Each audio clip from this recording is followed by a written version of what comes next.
Hello বন্ধুরা, রুহির লাইফস্টাইলে আপনাদের সবাইকে স্বাগতম। আজকে আমি বানাবো, এটা হচ্ছে দার্জিলিং গেছিলাম, দার্জিলিং থেকে পাহাড়ি শাক, হচ্ছে কুয়াশ হয় না, দার্জিলিং কুয়াশের শাক। শাকটা আমি কেটে ফেলেছি, তাই দেখাতে পারলাম না, কিন্তু আগে ছবি তোলা আছে, সেটা দেখাবো। ওরা কুয়াশের শাকটাকে এমনি বয়েল করে হালকা তেলে ফ্রাই করে প্রথম পাতে দেয় ভাতে। আমি আজকে কুয়াশের শাকগুলোকে কুমড়ো, বেগুন, পটল দিয়ে বানাবো, একটা সবজি বানাবো, আর বড়ি ভাজা দিয়ে। আমি বড়িগুলোকে আমি ভেজে নিয়ে রেখে দিয়েছি বড়িগুলো। আর লাগবে হচ্ছে ফোড়নে হচ্ছে 5 ফোড়ন, শুকনো লঙ্কা, তেজপাতাটা আমার নেওয়া হয়নি, তেজপাতা, আর কাঁচা লঙ্কা আমি চিড়ে নিয়েছি, চিনি, হলুদ, জিরের গুঁড়ো, গরম মশলা, লবণ আর সর্ষের তেল।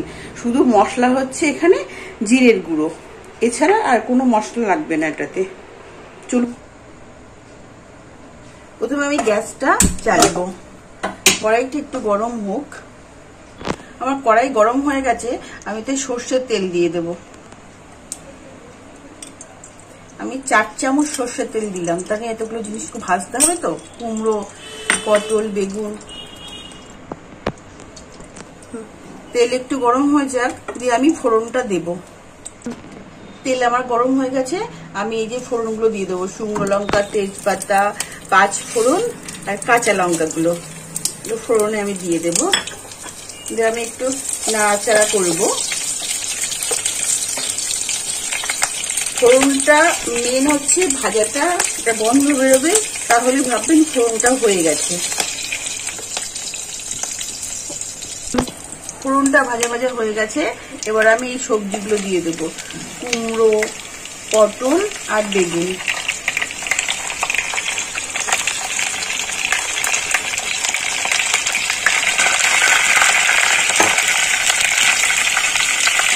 আমি একটু লবণ দিয়ে দেবো, যাতে এগুলো তাড়াতাড়ি ভাজা ভাজা হয়ে যায়। নাড়াচাড়া করবো।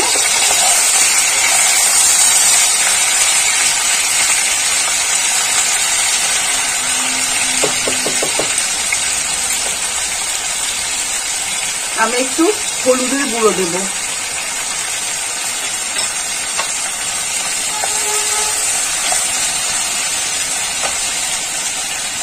দিয়ে আমি ঢাকা দিয়ে রেখে দেব। এবার আমি ঢাকনাটা খুলবো, এগুলো দেখবো, এগুলো কি ভাজা ভাজা কষা কষা হয়ে গেছে। হ্যাঁ, এগুলো ভাজা ভাজা হয়ে গেছে। আমি এর মধ্যে দিয়ে দেব একটু চিনি,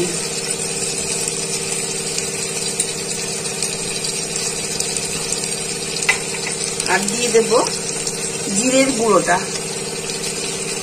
এখানে মশলা হচ্ছে শুধু জিরের গুঁড়ো। আমি নাড়াচাড়া করবো, নাড়াচাড়া করে আমি শাকগুলো দিয়ে দেবো, কুয়াশের শাকগুলো আমি দিয়ে দেবো। পরিষ্কার করে ধুয়ে বেছে রাখা আছে, এগুলো আমি দিয়ে দেবো।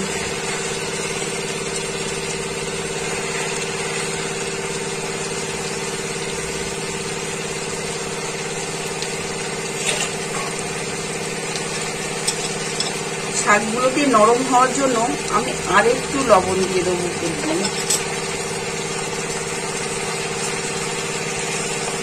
শাকগুলো না খুব একটা নরম হয় না, দাঁড়িয়ে থাকে, কেননা ওখানে আমি ওই যে খেয়েছি, এই শক্ত শক্ত হয়েই আছে।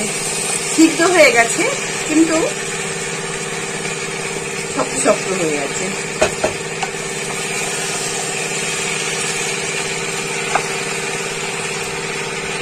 ওখানে আমি খেয়েছি, মানে দার্জিলিং গিয়ে আমি খেয়েছি, আমার এত টেস্ট লেগেছে, ওই জন্য এটা আমি কার্সিয়ান থেকে কিনে নিয়ে এসেছি বানাবো বলে।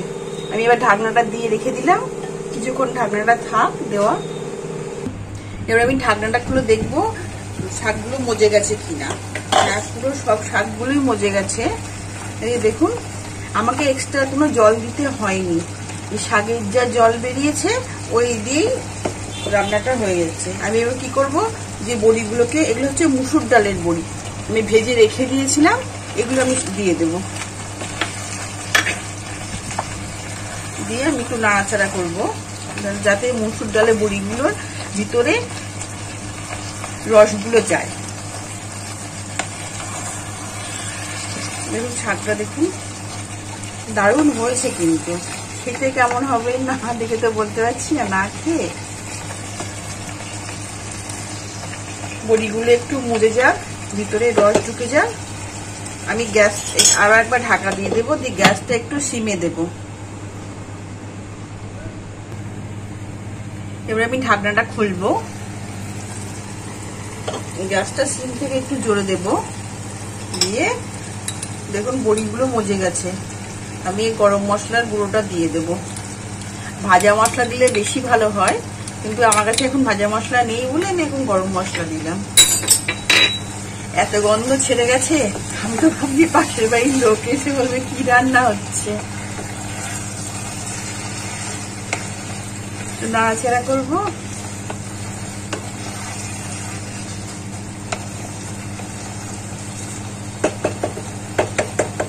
আমার রান্না ডান। আমি এই প্লেটটার মধ্যে ঢেলে দেবো এবার শাকটা, পুরো সবজিটা অনেকটা হয়ে গেছে।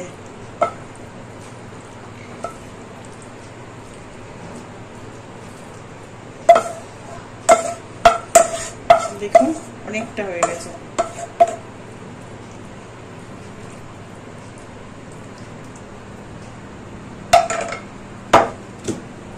এবার এই বড়িগুলোকে আর ডাটাগুলোকে একটু দেখাবো। দেখতে একদম পুরো কুমড়ো শাকের মতো, আমাদের বাড়িতে যে কুমড়ো শাকগুলো, এখানকার যে কুমড়ো শাকগুলো হয় সেই কুমড়ো শাকের মতোই দেখতে। বড়িগুলো পুরো মজে গেছে। এই রান্নাটা যদি আপনাদের ভালো লেগে থাকে তাহলে please like, share and subscribe করে দেবেন।